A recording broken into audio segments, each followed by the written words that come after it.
प्यारे बच्चों, जैसा कि आप लोग जानते हैं, इस समय कोरोना वैश्विक महामारी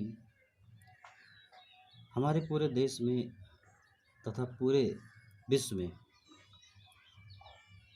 अपने पांव पसार चुका है। हमारे देश में संपूर्ण लॉकडाउन भी वर्तमान समय में चल रहा है। ऐसी अवस्था में विद्यार्थियों की पढ़ाई बाधित हो रही है।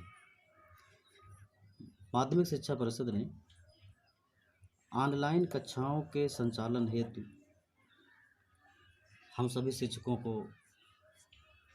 आप प्यारे बच्चों को पढ़ाने के लिए सुझाव दिया है। इसी क्रम में हम आज इंटरमीडिएट लेवल के बच्चों को ट्रांसफॉर्मेशन का एक छोटा सा टॉपिक बताकर अपने इस मुहिम की शुरुआत करने जा रहे हैं। तो इस ऑनलाइन क्लासेज के पहले वीडियो में भाग लेने वाले मेरे सभी प्यारे बच्चों को हमारी तरफ से, यानी कि अमरजीत यादव की तरफ से ढेर सारी शुभकामनाएं। हम चाहेंगे कि यह इंटरमीडिएट का एक बहुत ही महत्वपूर्ण टॉपिक, जो कि ट्रांसफॉर्मेशन के नाम से जाना जाता है, इसे आप लोग पढ़ें, समझें और अपने आप को इस टॉपिक में मजबूत हों। तो सबसे पहले हम आपको बताना चाहेंगे ट्रांसफॉर्मेशन का मतलब क्या होता है। ट्रांसफॉर्मेशन का मतलब होता है रूप परिवर्तन। रूप परिवर्तन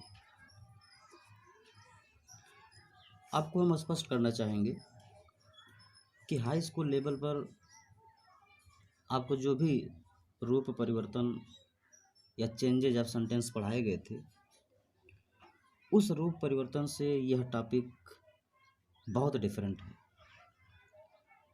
बच्चों, हम हाई स्कूल लेवल में जब टेंसों का परिवर्तन करते थे तो वहाँ वाक्य के अर्थ में भी भिन्नता आ जाती थी, लेकिन इस इंटरमीडिएट लेवल पर जब हम किसी सेंटेंस को चेंज करेंगे तो उसके अर्थ में कोई बदलाव नहीं आएगा।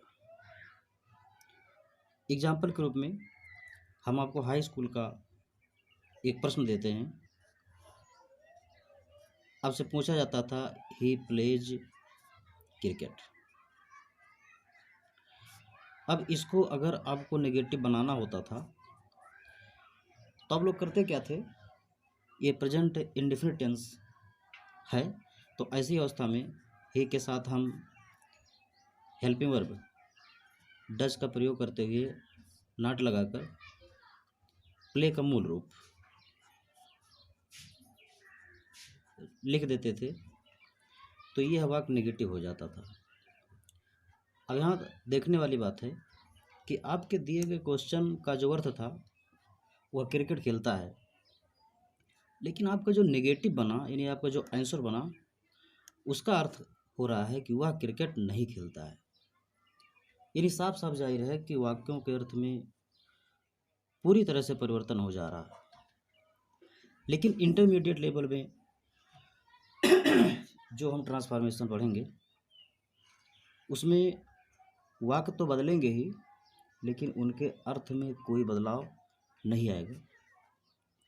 तो ट्रांसफॉर्मेशन के तहत कुल कई टॉपिक होते हैं, जिसमें से आज हम एक आपको टॉपिक पढ़ाने जा रहे हैं जिसका नाम है interchange of assertive and interrogative. Interchange of assertive and interrogative आपको बताना हम जरूरी समझते हैं। What is assertive sentence? तो असर्टिव सेंटेंस का मतलब होता है साधारण कथन।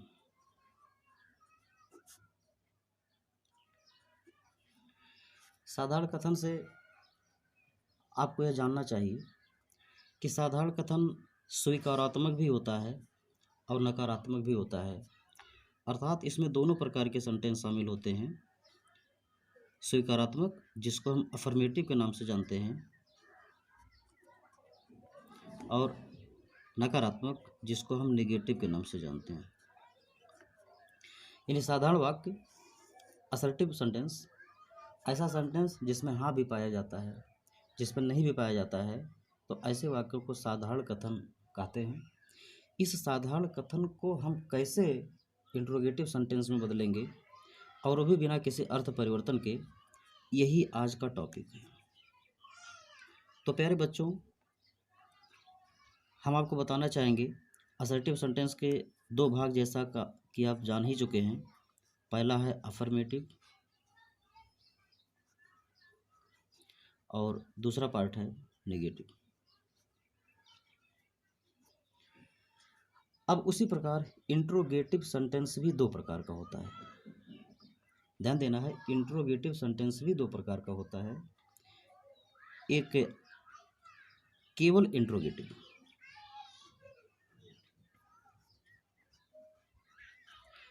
और दूसरा होता है इंट्रोगेटिव नेगेटिव।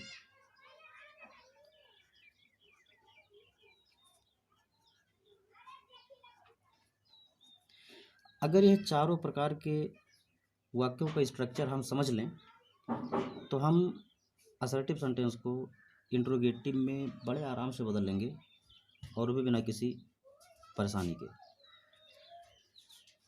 तो आपको समझना क्या है कि ये जो दोनों प्रकार के सेंटेंस है, 1 नंबर और 2 नंबर, इसे हम कहते हैं असर्टिव सेंटेंस। शॉर्टकट में हम इनको AS कह सकते हैं, और इनको कहते हैं इंट्रोगेटिव सेंटेंस। हमें करना क्या होता है, हम 1 नंबर के कथन को इंटरचेंज कर देते हैं 4 नंबर के सेंटेंस में। अर्थात यदि असर्टिव सेंटेंस अफर्मेटिव है, तो हम उसे बदल देंगे इंट्रोगेटिव नेगेटिव में। उसी प्रकार यदि आपका सेंटेंस नेगेटिव है, तो उसे बदल देंगे इंट्रोगेटिव में। अब इसका उल्टा देखना हो, तो इंट्रोगेटिव सेंटेंस को हम चेंज करेंगे नेगेटिव में, और इंट्रोगेटिव नेगेटिव को चेंज करेंगे अफर्मेटिव में। अर्थात 1 नंबर का सेंटेंस 4 नंबर में जाएगा, और 2 नंबर का सेंटेंस 3 नंबर में। उसी प्रकार 3 नंबर का सेंटेंस 2 नंबर में, और 4 नंबर का सेंटेंस 1 नंबर में जाएगा। यह आपका इंटरचेंज का फार्मूला है। अब इस फार्मूले के तहत हम आपको वाक्य बताना चाहेंगे। अफर्मेटिव वाक्य ले लेते हैं। Ram pledge cricket.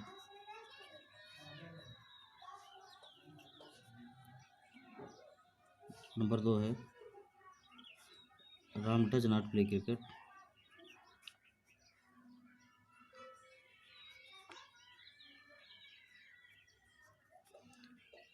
आपका जो नंबर 3 है इंट्रोगेटिव, वो है डज राम प्ले क्रिकेट।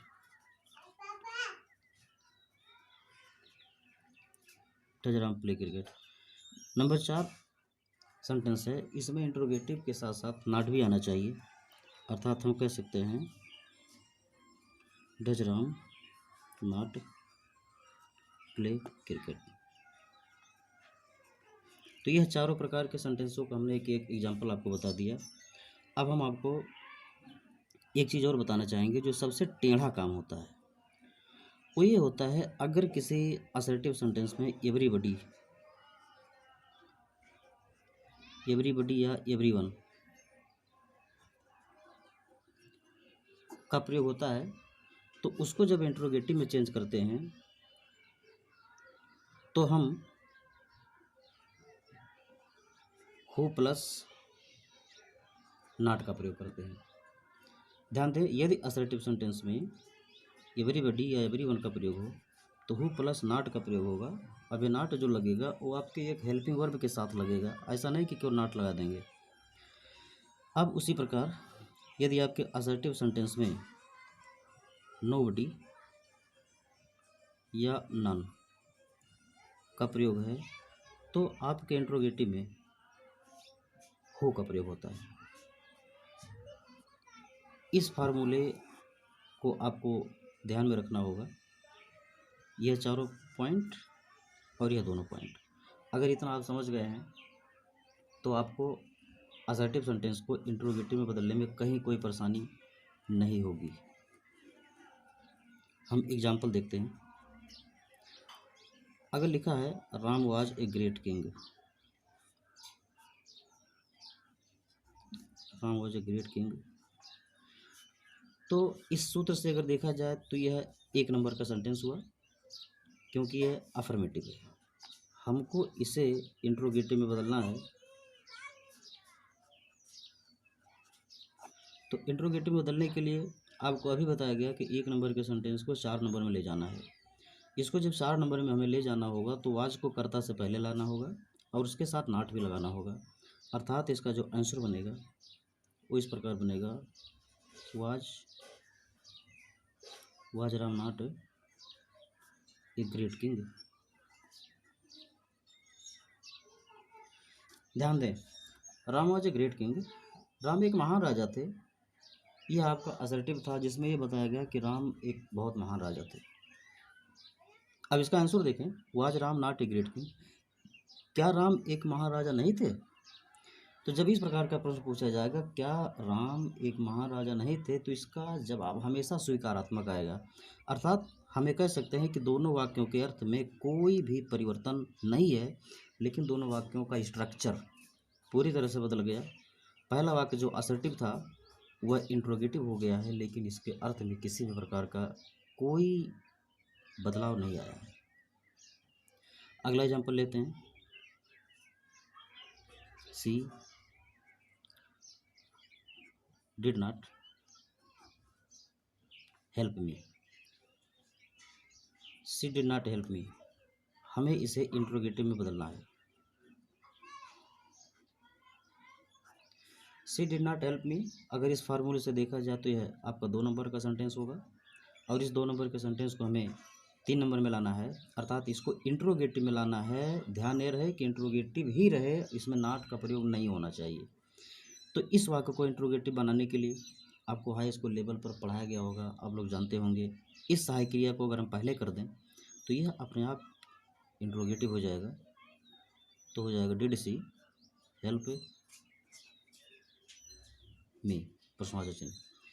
अब पता कर लें कि क्या 2 नंबर का सेंटेंस है या नहीं है। 2 नंबर के सेंटेंस में 3 नंबर, क्या 3 नंबर का सेंटेंस है कि नहीं? तो बिल्कुल है, इसमें केवल इंट्रोगेटिव ही होता है और यहाँ इंट्रोगेटिव हो गया, इसमें नॉट का प्रयोग कहीं नहीं है। अर्थ दोनों को देख लें। सी डिड नॉट हेल्प मी, उसने मेरी सहायता नहीं किया। डिड सी हेल्प मी, क्या उसने मेरी सहायता किया? दोनों के अर्थ में कोई भी परिवर्तन नहीं है, किसी भी प्रकार का कोई भी अंतर नहीं है।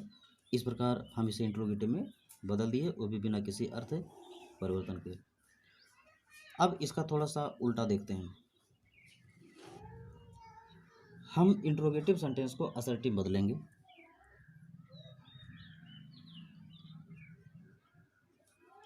डिड ही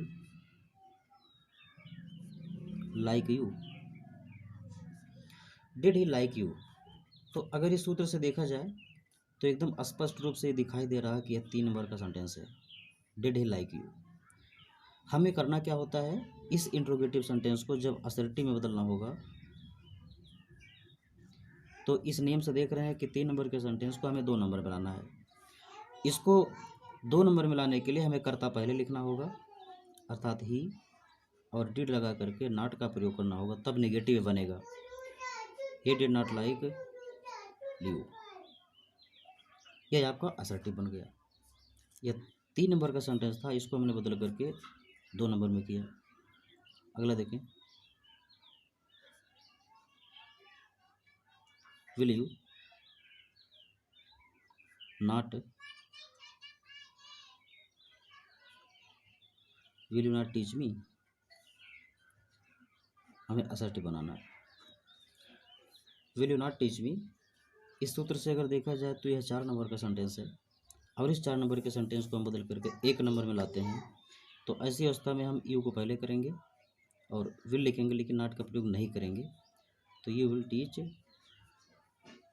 मी, ये आपका इंट्रोगेटिव से असर्टिव में हो गया। अब जो सबसे समस्या वाली बात होती है एवरीबडी या नोबडी, उसको भी देख लेते हैं। Everybody knows